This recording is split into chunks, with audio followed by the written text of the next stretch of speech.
1 in 3 students were bullied in the year 2015.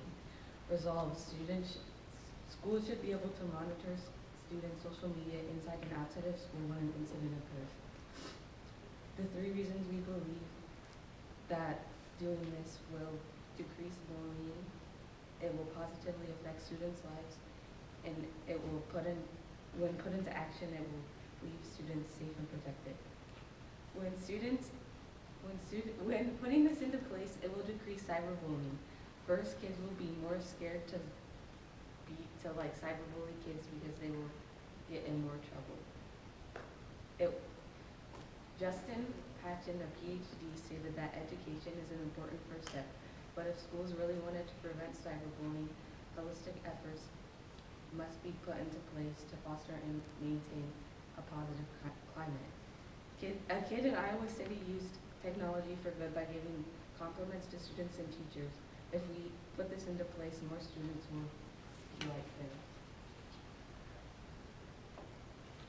As a result of cyberbullying, states have already changed the law allowing schools to monitor students' social media inside and outside of school have seen a decreasing in bullying. Research has revealed a link between cyberbullying and academic problems. In one case, 13-year-old Ryan was bullied online so bad that he didn't want to go to school and later committed suicide. Ryan's case is just one example of cyberbullying that could have been prevented. So doesn't it make sense that if a student is being bullied online so bad that it will affect them academically and socially? These are the reasons that we believe that by monitoring students' social media inside and outside of school, we can not only stop the bullying but also prevent it from coming into schools and affecting the students' academics.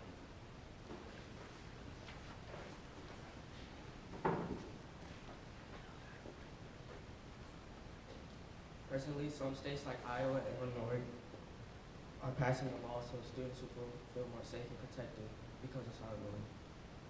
Police speak to students about online safeties and cyberbullying to discourage them from bullying each other. Imagine being in the shoes of a student that's being bullied. All the teasing and name-calling they have to go through every day, it's unbearable.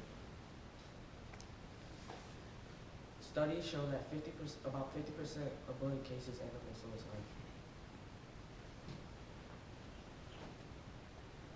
Nate, can we have your opening and arguments, please? Privacy is an illusion. Privacy is dead. That's what public relations expert Scott Robertson said while discussing about social media.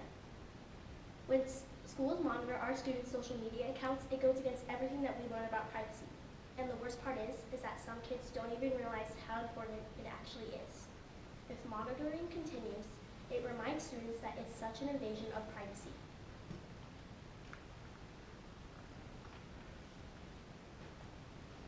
Schools are starting to monitor students in and out of schools.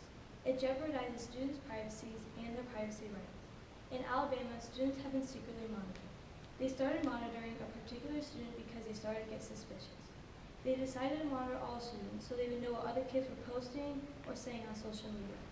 What if they would have violated someone's privacy? Schools shouldn't be worrying about drama that doesn't have anything to do with the school. 92% of teens say they go online daily, and 24% say they are logged in. Kids only have time on the phone in the morning, lunch, and passing periods. Monitoring students violates students' privacy. Schools should not be able to monitor students in and out of schools.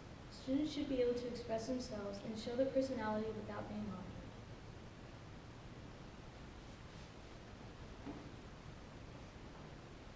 So many people today view social media as a negative tool in teens' lives, but they hardly focus on the positives it brings.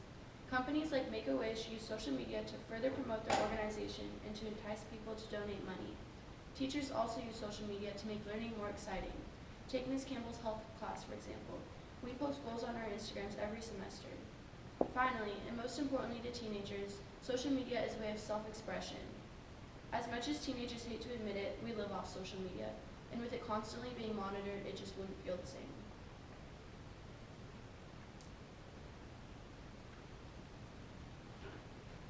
Schools shouldn't be worrying about situations outside of school or even in. That student needs to take responsibility for their actions, not the school. If it gets out of hand, then the guidance counselor can deal with it, or their parents or guardian. The Senate passes bills protecting students' privacy on social media.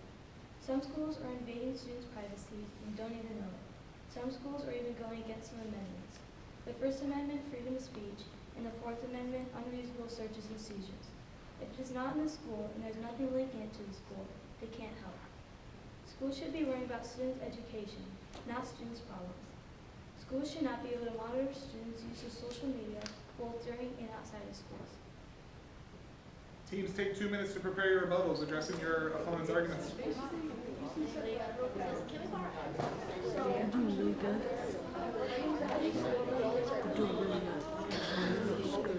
Where's W?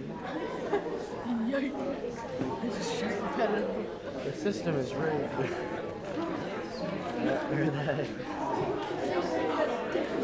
I think he said something. School lunch is rigged.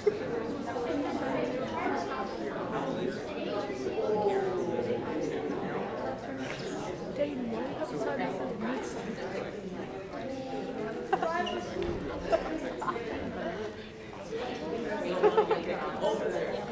You're lucky you can't go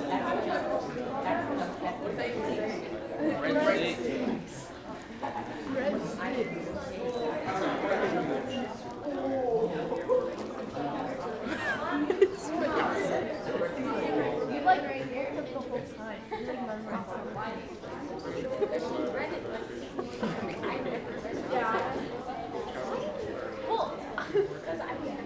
You know exactly what I'm talking about. No, that's not what it is. Math. Choker. Gummy.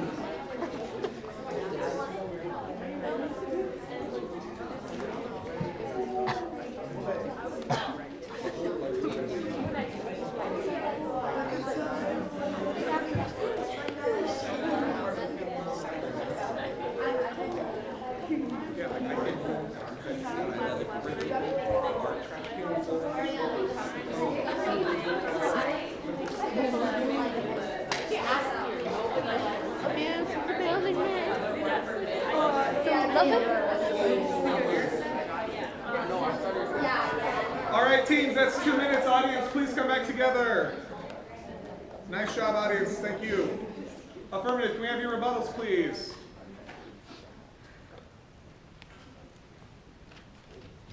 No, pivot it. Just actual microphone, buddy. Pivot. Yep.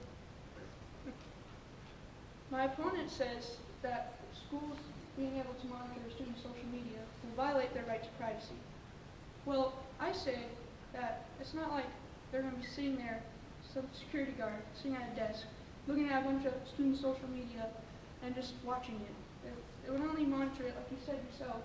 The school in Alabama only monitored it when they became suspicious. My opponent also said that would violate their right to legal searches and seizures. Well, wouldn't you rather not be bullied than have your right to privacy? And lastly, I believe that schools should be able to monitor students' social media, even if it's outside of school. If it's affecting their academic life in school, then obviously it's a problem, and schools need to be able to monitor it. Thank you. Negative rebuttals, please. My opponents brought up the fact that cyberbullying will happen a lot and will not be stopped if schools don't monitor social media. But the fact is that students need to show personal responsibility. For example, they can shut down their social media account or they can block the person bullying them, which is an option on multiple social media like Instagram or Twitter or Facebook. And if you feel like suicidal as one of their examples, then parents should be the first one to know, and parents have a really big say in if they should tell the school or if they should keep it to themselves to just work it out. Thank you. Affirmative closing, please.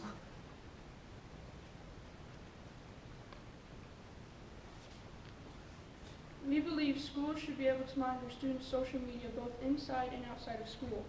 Students will do better academically, they will feel safer, and cyberbullying will go down. Schools should be able to monitor students' social media because they will feel better physically and mentally. Wouldn't you rather not be bullied and help someone out?